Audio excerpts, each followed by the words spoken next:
So in this video, I'm going to share some important things that I've learned while tattooing in my room at home and my overall thoughts around it. My name is Carlos. I am a tattoo artist with over a decade of experience, and a bit of that experience was spent tattooing in my room, learning how to from YouTube, working on family, friends, and strangers. Now, I've spent a few hours reflecting on these experiences so I can give it to you, those of you interested in getting started in tattooing, or maybe you are already tattooing at home, in hopes that you can get some value out of this. You can get some nuggets that you can apply to your own circumstance and help you start off better than I did. And now a quick backstory. I did my first 4 tattoos, my own included, at age 15. I'm now 30 years old, soon to be 31.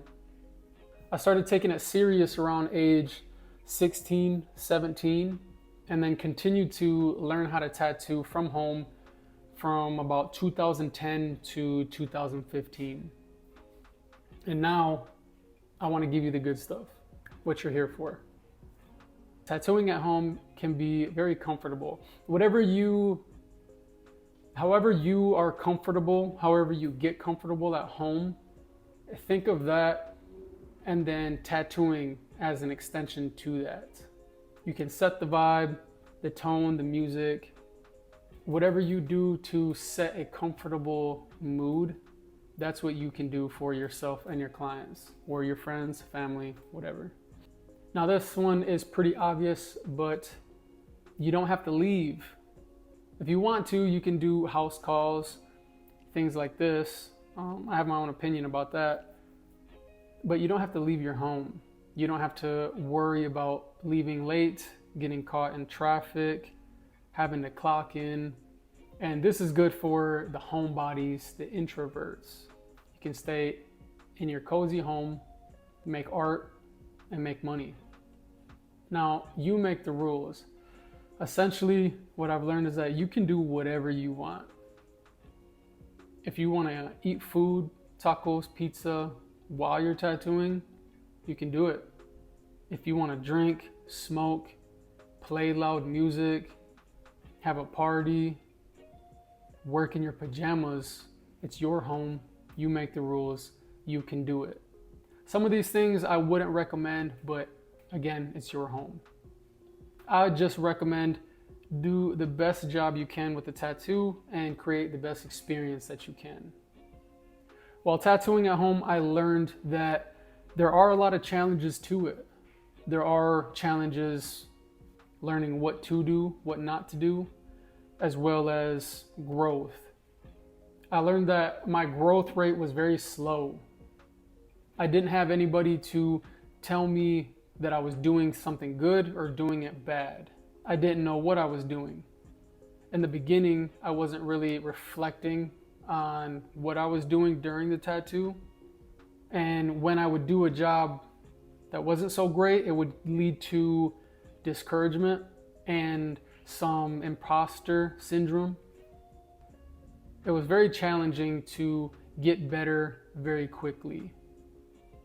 Back in 2010, 2015, in between there wasn't a lot of information on YouTube, and it was more so gatekept than anything. If you wanted to learn this stuff, you had to learn from somebody or learn via trial and error, and that's what I did.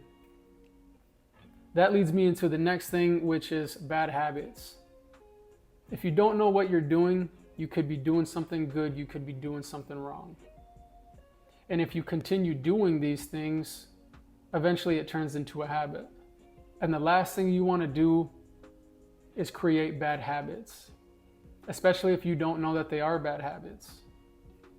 Some things can be very challenging to unlearn, and I would rather you be in a position to learn the right way and make few mistakes, so that way if you do need to unlearn anything, you can do that.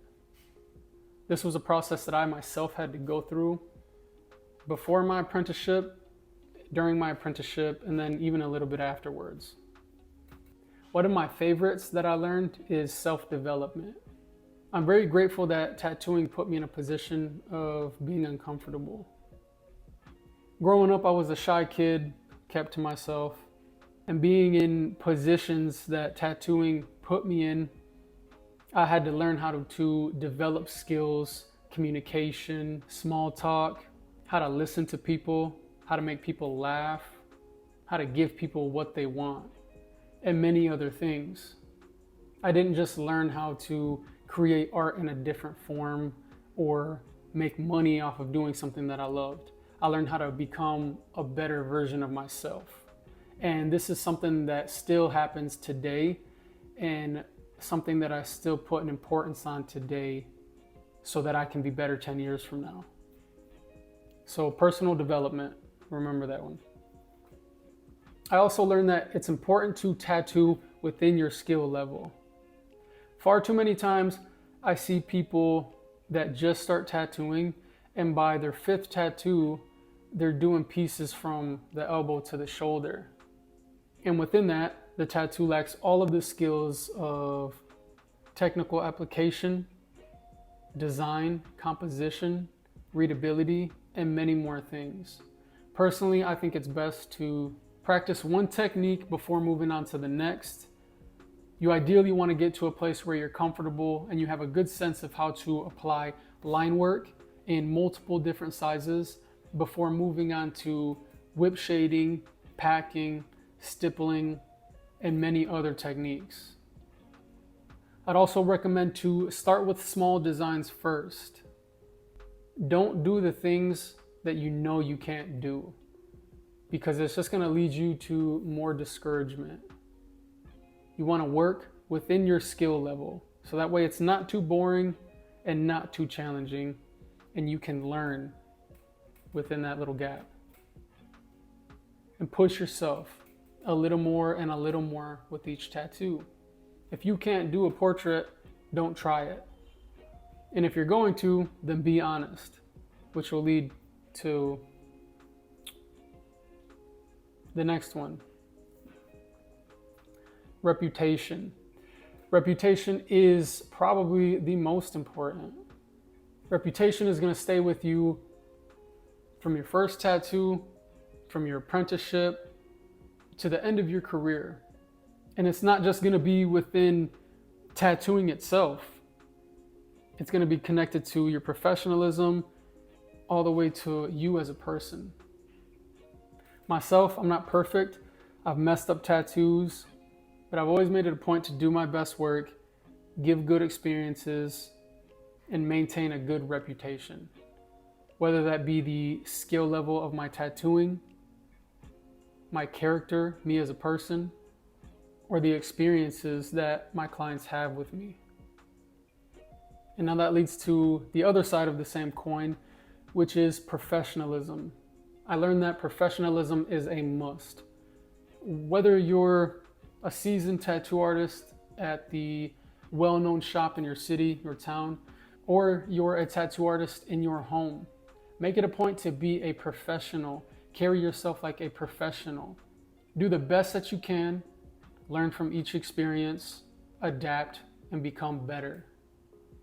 Whether this be the way that you handle your appointments, you talk to your clients, how you see your work, the stories behind your work. Look at every aspect of your environment, your circumstances, whatever it is. Be the best professional that you can be. And also, an important thing that I've learned is that it's important to vet and be specific about the people that you let in your home. Be specific about the quality of people you let into your home and the number of people you let into your home. Again, you're tattooing out of your home. This is your place of peace and safety.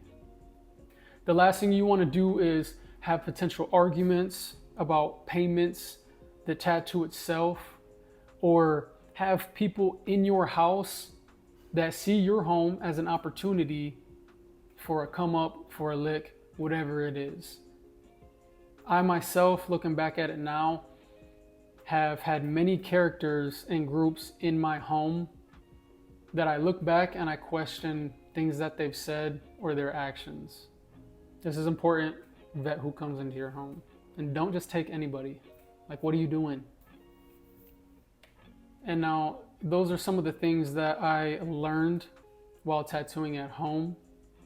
And for this next part, I would like to give some tips to those who possibly are tattooing at home and have all the intention to continue doing so. I'd like to give you some tips so hopefully you can do better than I did and not make some of the same mistakes that I did. So for the tips, this is in no order, but I think it's important that you learn sanitation to the best of your ability, the ins and outs of it. You could be around a bunch of fabrics, you could have a carpet floor. If you need to rip some of that stuff out, then do it. And don't cut corners. Go above and beyond and take a bloodborne pathogen test. That way people can take you more seriously, you have the knowledge, and you can separate yourself from being just a tattooer at home. And the bare minimum, you should always have a sharps container and know what to do with it. The next tip I would like to give you is to practice as much as you can on, say, fake skin before moving on to the real thing, as much as you can. I'd also recommend to start with small designs first. In this case, you'll have less of a chance of getting frustrated and that affecting the outcome and quality of your tattoo, as well as less decision fatigue. And allow that work to come back as soon as possible. The sooner you can see your work and how it's healed, the quicker you can make corrections to that and make improvements. And an important tip I want to give you is vet people. I'd recommend to work with a small circle of people, especially if you're working at home and you're just starting. Make sure it's people you know or acquaintances of people that you trust. Go above and beyond to do what is needed for your own safety, your own comfortability. And now my overall thoughts about tattooing at home is that if you do it, do the best that you can. Don't cut any corners. Try not to fuck people over. But most importantly, I think you're only gonna waste time and hurt yourself in the long run, especially as a beginner. Now this is different for people that have 10 years of professional experience under their belt that want to tattoo out of their home. That's two different things. But for the beginners, move on to the next best thing, and that's learning from somebody that has done the things that you want to do, has the life that you want to live, has the accolades that you want for your own self. I personally worked at home for a bit of time until I decided to quit and transition into the next best thing, and I believe still is a tattoo apprenticeship. If you like this video, go ahead and subscribe, comment, like, so you can stay up to date with all of the information that I have to give to you. Those of you that want to get started tattooing, or maybe you already are tattooing. Leave comments. The more you ask, the more I can help, the more I can give you out of my own personal experience. And if I don't have the answers, I know somebody who does. And now click on the next video if you'd like to learn what a tattoo apprenticeship is, all of the minor details, foundations, and how you can possibly get one yourself.